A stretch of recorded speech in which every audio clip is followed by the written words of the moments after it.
Assalamualaikum warahmatullahi wabarakatuh. Halo teman-teman, perkenalkan saya Filza Sifabonde, mahasiswa IAIN Sultan Amai Gorontalo, jurusan Pendidikan Agama Islam semester 3. Baik teman-teman, di sini saya akan memaparkan tugas dari mata kuliah Manajemen Lembaga Pendidikan Islam yang berjudul Profil Lembaga yang Dianalisis. Baik teman-teman, di sini saya akan menjelaskan materi tentang profil lembaga yang dianalisis, khususnya dalam lembaga pendidikan Islam di Pondok Pesantren Al-Falah. Sebelum kita masuk pada inti pembahasan, kita harus tahu dulu apa sih itu profil lembaga pendidikan Islam. Lembaga adalah suatu organisasi atau institusi yang dibentuk untuk mencapai tujuan tertentu dengan aturan, struktur, dan fungsi yang terorganisasi. Lembaga pendidikan Islam adalah institusi yang bertujuan untuk menyelenggarakan pembelajaran berbasis nilai-nilai Islam. Identitas lembaga pendidikan Islam yang dianalisis yaitu di Pondok Pesantren Al-Falah, lokasi Jalan Raya Islam nomor 123 Kabupaten Sukojaya. Di Pondok Pesantren Al-Falah, mereka memiliki visi dan misi, yaitu visi mencetak generasi berakhlak mulia, cerdas, dan mandiri berbasis nilai-nilai Islam. Kemudian misinya, 1. Menanamkan nilai-nilai keislaman dalam pembelajaran dan kehidupan sehari-hari. Kedua, meningkatkan kualitas pendidikan dengan inovasi berlandaskan Al-Quran dan Hadis. Kemudian yang ketiga, mengembangkan potensi santri secara akademik, spiritual, dan sosial. Kemudian ada struktur organisasi. Apa sih itu struktur organisasi?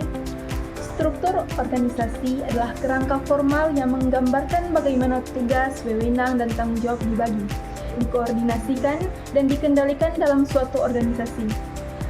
Struktur organisasi yang dianalisis di Pesantren Al-Falah yaitu pimpinan lembaga dipimpin oleh Ustadz Ahmad Rifai, kemudian bagian pendidikan dipimpin oleh Ustazah Siti Rohmah, bagian keuangan dipimpin oleh Bapak Hadi Santoso, bagian sarana dan prasarana dipimpin oleh Ustadz Ridwan Hakim, kemudian sistem manajemen menggunakan sistem manajemen berbasis teknologi, misalnya aplikasi untuk absensi santri dan laporan keuangan. Selanjutnya ada kurikulum.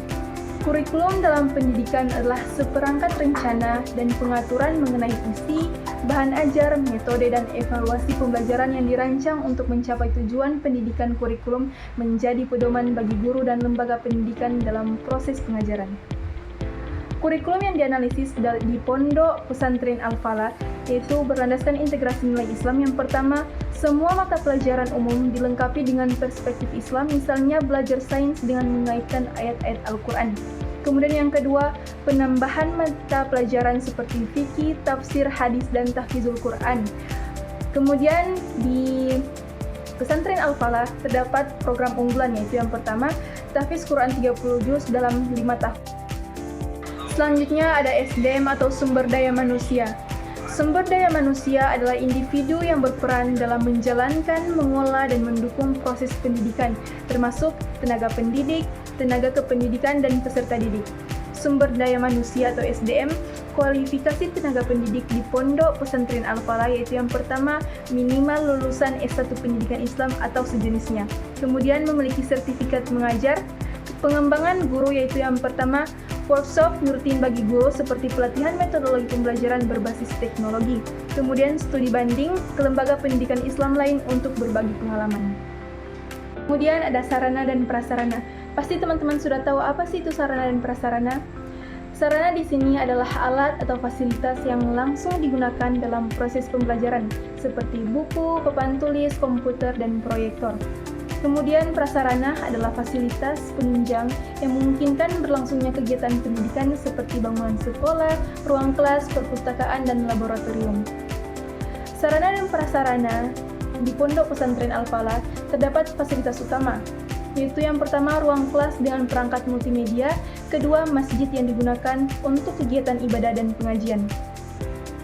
Di samping fasilitas utama, ada juga fasilitas pendukung, yaitu yang pertama perpustakaan dengan koleksi buku Islam dan umum, kedua asrama santri dengan fasilitas yang memadai, selanjutnya ada keuangan.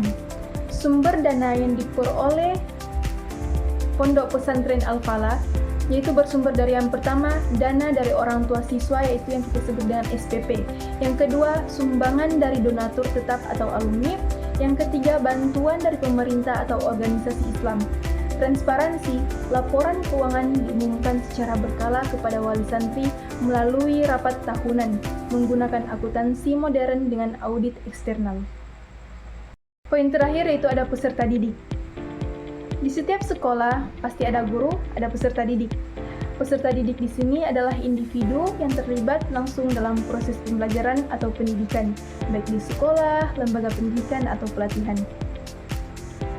Peserta didik di Pondok Pesantren Al-Falah itu umumnya berasal dari keluarga muslim dengan keinginan belajar agama lebih mendalam. Proses penerimaan melalui tes membaca Al-Quran, wawancara, dan psikotes. Kemudian ada pembinaan akhlak, yaitu penguatan karakter melalui program kajian harian, pembinaan seperti sholat berjamaah dan membaca Al-Quran setiap pagi.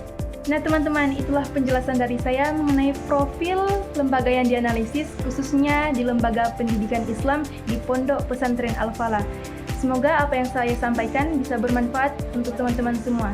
Sekian, wassalamualaikum warahmatullahi wabarakatuh.